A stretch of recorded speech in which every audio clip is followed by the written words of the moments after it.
Wow, medyo nakakagutom ang pagpunta sa iba't ibang falls sa Baler. Kaya siguradong solve ka naman sa iba't ibang uri ng pagkain na meron dito.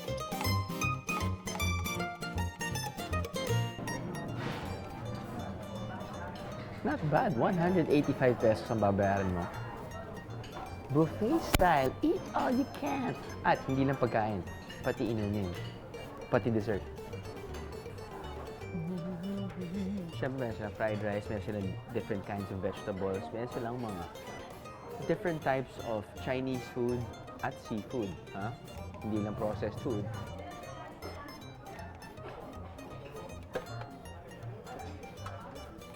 Kare-kare, beef. Meron silang beef steak, kinilaw. Meron din silang adobo, sweet and sour pork. Uy, parang machado. Tilapia. Hindi ko alam kung ano to, mukhang pamatay. Isa lang naman eh. Fine. Meron silang crabs. Ayos. At bukod pa niyan, pwede rin kayong mag-order ng kanilang different specialties na alamin ko mamaya dahil kakapunta ko lang dito sa table. Okay? Pero may crab, mukhang may shrimp, mukhang may turon, at mukhang may stir-fry naman o. I don't know. Mamaya na yan. Dito muna tayo. Subukan natin. For 185 pesos, sulit ba?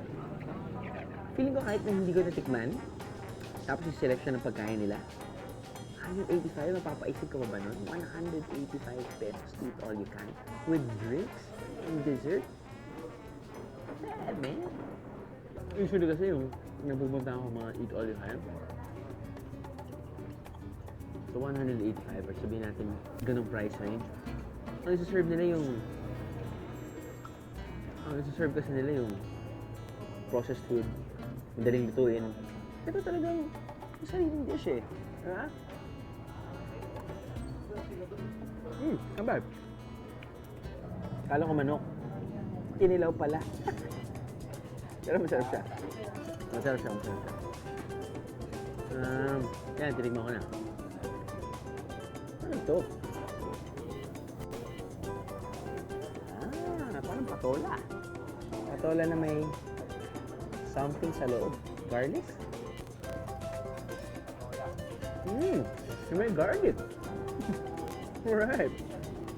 Not bad. Okay yan. Good.